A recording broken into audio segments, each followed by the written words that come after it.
Well, uh, the next topic is Bellman-Ford algorithm.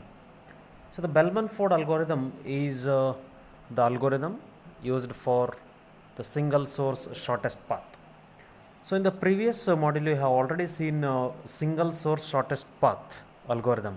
Okay, so by applying the greedy approach, okay, the single source shortest path, I mean finding the shortest path to all the other destinations from any given single source vertex. Okay, and the well-known algorithm in this category is the Dijkstra's algorithm, isn't it? Dijkstra's algorithm. Okay, so however, the drawback of Dijkstra's algorithm is that it does not work if there are negative edges in the graph. The Dijkstra's algorithm does not work for negative edge graph. Okay, so for the negative edge graph, we go for the dynamic programming, and the algorithm is Bellman-Ford algorithm. Okay, so this algorithm is very simple. Once again, so let us consider a graph with negative edges. Okay, like this. There are negative edges like this. So as you can see, there are negative edges -1, -2 like this. Okay, so if this is the case, then how to find the shortest path? Okay, so that is the question. Okay, all right. So for this, this algorithm, you have to find the shortest distance to all other vertices in given n minus 1 number of iterations. Okay, say for example, in this case there are 7 vertices, so n is equal to 7, and therefore the Bellman-Ford algorithm runs for n minus 1 iterations, that is 6 iterations. In every iteration you find the shortest distance to every other vertex from the source vertex. So let us take 1 as the source vertex. Okay, so now we shall find the shortest distance to all other vertices: 1, 2, 3, 4, 5, 6, 7. Okay, and we find distance to all other vertices in 6 number of iterations. Therefore the number of iterations are 1, 2, 3, 4, 5, 6. So I will call this as the iteration. Okay, so this column indicates the iteration k, and this indicates the, I mean, so in the first iteration, what is the shortest distance to the node 1 to 1, next node 1 to 2, 1 to 3, 1 to 4, 1 to 5, because 1 is the source vertex. Okay, all right. So I will call this as the array distance. Okay, and I will designate it as a distance suffix k. I mean, in the iteration k, what is the shortest distance to this node? Okay, that's the meaning. So distance 1 to 7. Okay, with the iteration k. Okay, so now how to find that? So before filling the table, let us first compute those values and write within the graph, and then fill it in the table. Okay, now as usual in the first iteration, the adjacency matrix, right? So source to source, what is the distance? 0.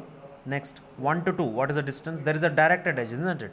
So since there is a direct edge, so I will write it as 6, then this 1 to 3 as 5, 1 to 4 as 5. I mean, these are the distances, and 1 to 5, I mean, for 5 initially the distances are unknown, I will call it as infinity. Okay, so let us initialize the same in the first iteration. So 0, 6, 5, 5, infinity, infinity, infinity. Next, in the second iteration, what you have to find is, you have to find the shortest distance to other vertices. Okay, now see, from 1 to 2, how many edges are there? There are incoming edges to 2. How many are there? So from 1 and from 3, isn't it? So from 1, what is the cost? It is 6. From 3, what is the cost? So it is the cost till 3 plus the cost from 3 to 2, isn't it? It is the minimum distance from source to this vertex, that is 5, and from 3 to 2, what is the cost? -2. So therefore if at all you are reaching 2 via 3, what is the total distance? It will be 5 minus 2. How much is 5 minus 2? 3. So whether 6 is larger number or 3 is larger number? 6 is larger. Therefore the shortest distance is 3, that is via 2, isn't it? Therefore in this iteration you will have to update. So 6 to 3. 6 to 3. I mean the shortest distance to the node 2 is 3. Alright. Similarly, shortest distance to 3 we will find now. So as you can see, there are two edges. So this 5 and this one edge. So we know distance till 4, so which is nothing but 5. So 5 minus 2, 3. 5 minus 2, 3, and we have one more value 5. So 3 is smaller value, so therefore I will update it to 3. Okay. Next, for 4, shortest distance is 5. There are no incoming edges. Next, similarly, consider 5. There are two edges incoming, and let us find the shortest distance. So via 2 it is, I mean we know shortest distance to 2, which is nothing but 3, and the cost of 2 to 5 is minus 1. So 3 minus 1 is 2. Next, here 3 via 3. So till 3 it is 3, and 3 plus 1 is 4. So 4 and 2, which is smaller? 2 is the smaller value. So update it to 2. Similarly, for 6, there are only one incoming edge. So distance to vertex 4 is 5, and the cost of 4 to 6 is minus 1. So 5 minus 1 is 4. Alright. Next, distance to now we have for 7 there are two edges. So distance to 5 and cost of 5 to 7, distance to 6 plus cost of 6 to 7.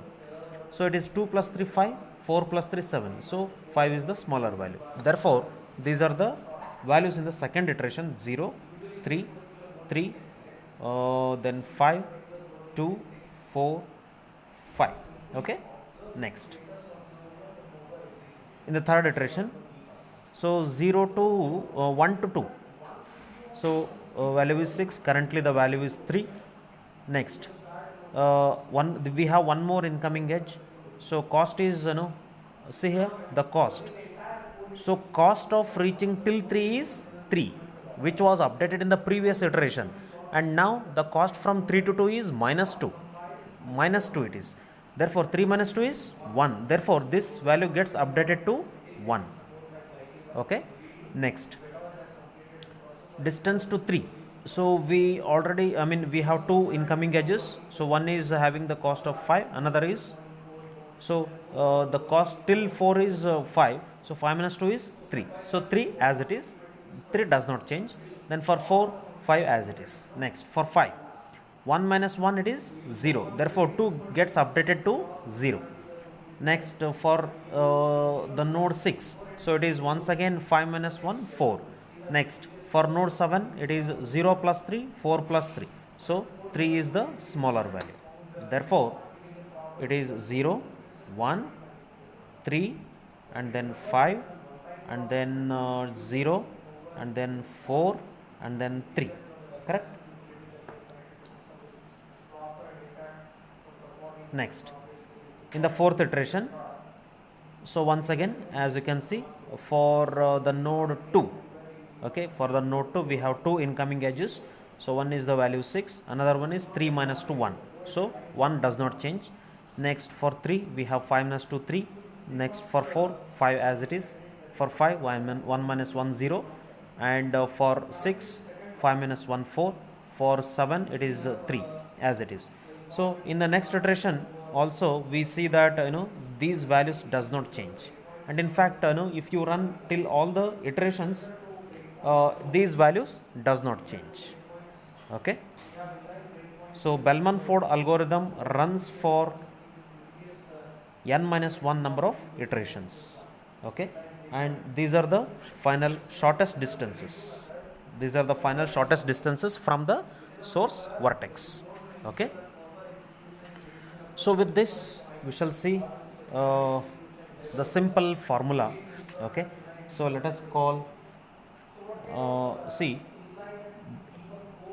distance to u in the kth iteration, distance to the node u from source vertex in the kth iteration is nothing but the minimum of distance to u in the k minus 1 iteration. I mean, in the previous iteration, if the value is smaller, we will return it as it is.